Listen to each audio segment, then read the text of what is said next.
All right, welcome. We're diving into how the amazing principles from the book Atomic Habits can be applied to, well, probably the biggest challenge of all, parenting. We're going to break down how really tiny, small changes can lead to some truly remarkable results for your entire family. And you know, this quote really hits home when you hear the story of the author himself, James Clear. His own story is the perfect example of this idea, that massive change doesn't just happen overnight. It comes from small, consistent efforts, day in and day out. So picture this, he's just a sophomore in high school when he gets hit in the face with a baseball bat. It was a devastating injury, a shattered skull, a medically induced coma. It was a life-altering event that basically forced him to rebuild his entire life from scratch. I mean, you can't just flip a switch and get better from something like that, right? The road back was incredibly long, and he had to start small, like really small.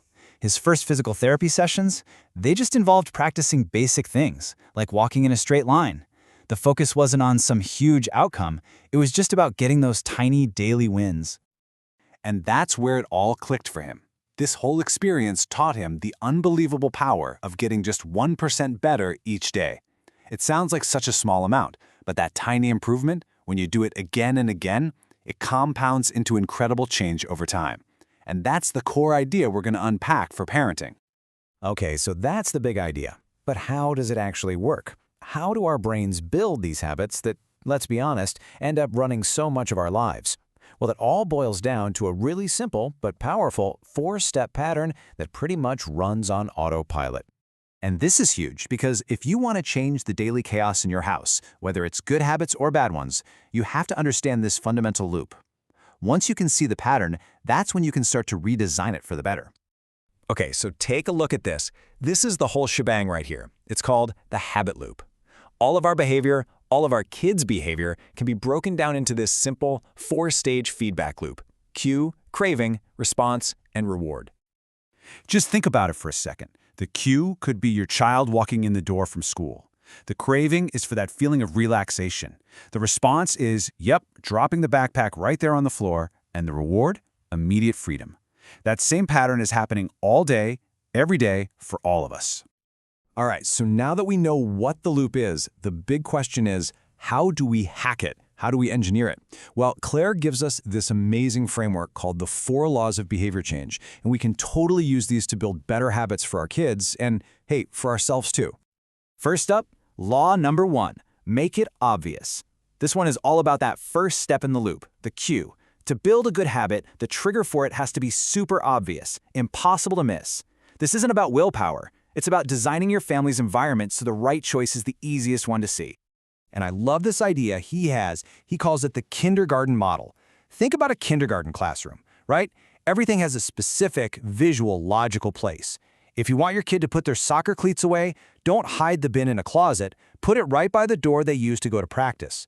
You're making the cue obvious, and you're getting rid of the friction. Okay, on to law number 2. Make it attractive. This is so crucial. For a habit to stick, it's got to be something you want to do.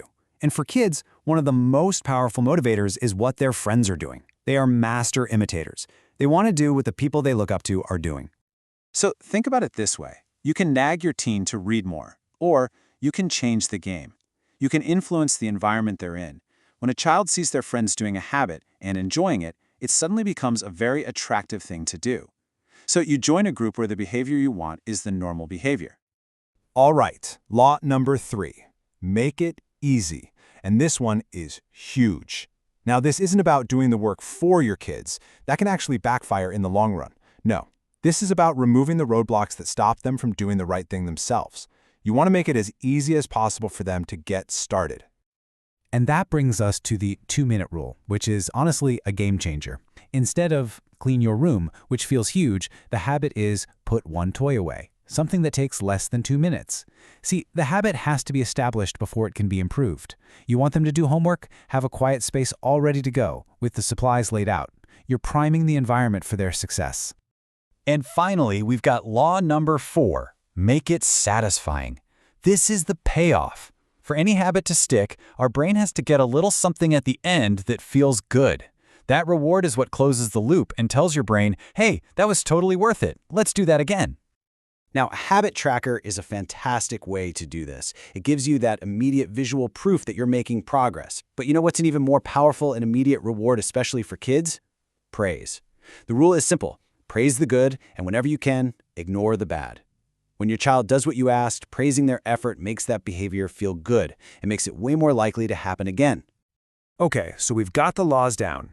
Now, let's get super practical. I want to talk about two incredibly simple but really powerful tools you can start using with your family, like today, to put all these laws into action. This first one it's just genius. It's called habit stacking. You basically use the momentum of a habit you already have to launch a new one. The old habit becomes the cue for the new behavior. The formula is simple. After I do my current habit, I will do my new habit. For example, after I finish dinner, I will rinse my plate and put it in the dishwasher. It's so simple, so clear, and it just hooks that new action onto a routine that's already there. And the other big tool is the habit tracker. There's a famous story about the comedian Jerry Seinfeld using this to build his legendary writing habit. His goal wasn't to write a brilliant joke every single day. His goal was simpler. Just don't break the chain of daily X's he put on his calendar. That streak, that becomes its own motivation. And you can see how a simple chart like this just nails it, right?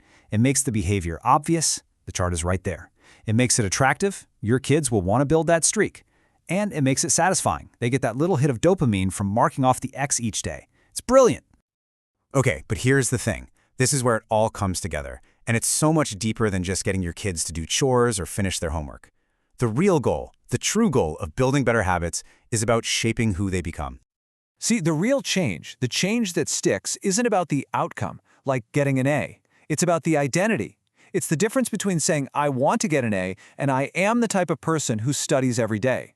Every single time your child tidies their room or reads a book, they are casting a vote for being an organized or a curious person. The habits are what reinforce their identity. Because at the end of the day, that's what this is all about. It's not about some huge, dramatic overhaul. True, lasting change comes from that compound interest of hundreds of small, consistent habits. The habits that slowly but surely shape the people we are and the family we truly want to be. So what's one tiny thing you can start today?